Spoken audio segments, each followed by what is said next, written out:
Gasps rippled through the crowd of 200 guests. Cameras flashed. And in that frozen, breathless moment, a 5-year-old girl in a red dress pointed her tiny finger across the table and asked a question that would unravel everything. Before we continue, if you believe in stories about humanity, second chances, and the quiet courage of ordinary people, please take a moment to like this video, drop a comment below, share it with someone who needs a little hope today, and subscribe to Humanity Tales so you never miss a story like this one. Now, let's go back to where it all began. Daniel Reyes had built his life brick by brick, starting with nothing but a scholarship and a stubborn refusal to fail. By 34, he ran one of the city's most respected architecture firms, his name etched onto glass towers that touched the skyline. But success had cost him.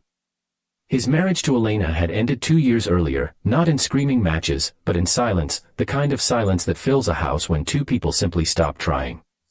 Elena had taken a job overseas, and their daughter, Mia, stayed with Daniel, cared for during the days by Rosa, the quiet, hard-working woman who had been part of their household since Mia was born. Rosa was not just a maid. She was the one who kissed Mia's scraped knees, who sang her to sleep when nightmares came, who taught her to tie her shoelaces and to say her prayers before bed. Rosa had her own son, Tomás, a toddler with wide brown eyes and a laugh that could soften the hardest of days. She raised him alone, her husband having left before Tomás could even remember his face. Every morning, Rosa arrived at Daniel's penthouse with Tomás in tow, because she had no one else to leave him with, and Daniel, to his quiet credit, never once complained. The two children, Mia and Tomás, grew up practically as siblings, sharing crayons and cartoons and secrets only children understand. Isabella entered Daniel's life like a storm dressed in silk. She was beautiful, sharp, ambitious, the daughter of a real estate mogul who saw in Daniel not just a partner, but a merger of empires. Their courtship was fast, glamorous, splashed across society pages. Daniel told himself he was happy. He told himself that Mia needed a mother figure, that the ache in his chest when he came home to an empty office was simply loneliness, easily solved by companionship. He ignored the way Isabella's eyes flickered with impatience whenever Mia interrupted their dinners, the way she referred to Rosa as the help, instead of by name, the way she never once asked Tomás's age or his favorite color. 6 months into their engagement, Isabella missed her period. She cried, she trembled, she told Daniel this was fate, this was meant to be, and Daniel, caught in the whirlwind of her tears and his own guilt for not loving her the way he once loved Elena, proposed a lavish engagement party to announce it to the world. Tonight was that night. 200 guests. A ballroom on the 40th floor with the city glittering behind glass walls like a field of fallen stars. And Isabella, radiant in red silk, her belly rounded beneath the fabric, rising to declare to everyone that she was carrying his child.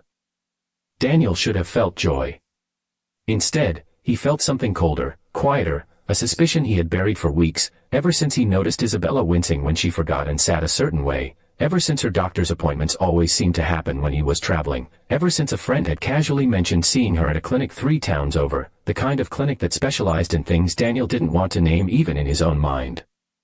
It was in that suspended silence, guests still murmuring their congratulations, that little Mia, sitting beside her father in her own red dress, hair pinned with a small white flower, turned to look at Isabella's stomach with the unfiltered curiosity only a child possesses. And then Tomás, barely 3 years old, sitting in his mother Rosa's lap at a modest table near the kitchen entrance where the staff had been seated, pointed his chubby finger toward Isabella and asked, in the clear, carrying voice that only toddlers have, a voice that sliced through 200 conversations like a blade through silk, "Mama, why does the baby lady's tummy look like your pillow you put under your shirt for the play?" The room did not laugh. The room did not breathe. Rosa's face went the color of ash as she clutched Tomás closer, whispering for him to hush, but the words were already out, already hanging in the air like smoke that wouldn't clear. Every head turned first to Tomás, then to Rosa, then, inevitably, to Isabella, whose face had drained of all its color, her hand frozen against a belly that suddenly seemed too perfectly, too symmetrically round. Daniel felt his own heart stop. He remembered, with sudden clarity, a church nativity play at Mia's school 2 months earlier, where Rosa had helped costume a group of children, and where a spare pillow, stuffed under a choir robe for a pregnant Mary, had gone missing afterward, a detail so small he'd forgotten it until this very second. Tomás, who had been backstage with his mother that day, remembered. Children always remember the strangest, smallest, truest things. The silence stretched unbearably before Isabella's composure cracked entirely. She stammered, she reached for excuses, she accused the toddler of nonsense, but her hands were shaking now, and when Daniel rose slowly from his chair and asked, in a voice quieter than the whole ballroom had ever heard him use, whether she would allow her own doctor to confirm the pregnancy right there, right then, with a call to the clinic, Isabella's mask shattered completely. She admitted, through tears that were finally honest instead of performed, that there was no baby. That she had panicked when she felt Daniel drifting from her, that her father had pressured her to secure the engagement before Daniel could change his mind, that she believed, foolishly, desperately, that a pregnancy would bind him to her forever, a debt of duty even without love. The guests began to whisper, then to murmur louder, some in horror, some in something close to pity. Isabella fled the ballroom in her red dress, mascara streaking down her cheeks, her father chasing after her with a face like thunder, leaving behind 200 untouched champagne glasses and a silence so complete that Daniel could hear his own heartbeat. He turned, slowly, toward the small table near the kitchen entrance. Toward Rosa, who was still holding Tomás tightly, murmuring apologies, terrified she had just cost herself her job, her livelihood, the only stability she had for her son. Terrified that in one innocent sentence, her toddler had unraveled a rich man's engagement in front of the entire city's elite. Her eyes, when they met Daniel's, were full of dread. But Daniel did not see a woman who had ruined his evening. He saw, perhaps for the first time in years, the person who had actually been present in his life, who had raised his daughter with more warmth than anyone else in that glittering room, who had shown up every single day without applause or diamonds or a single ounce of pretense. He walked toward her table, past his stunned guests, and knelt down to Tomás's eye level, and thanked him, gently, for telling the truth. He told Rosa she had nothing to apologize for. He told her that sometimes the smallest voices in the room carry the loudest truths, and that tonight, her son had given him something no fortune ever could, clarity.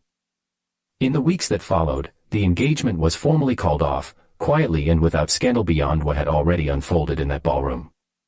Daniel found himself, for the first time in years, sitting at his own kitchen table for dinner instead of at galas and business functions, watching Mia and Tomás build towers out of blocks on the floor while Rosa moved around the kitchen with the ease of someone who had always belonged there, even if no one had said so out loud. He began to notice things he had been too busy, too guarded, too afraid to notice before, the way Rosa hummed old songs while she cooked, the patience in her voice even after a 12-hour day, the quiet dignity with which she carried a life that had given her so little and asked her to give so much.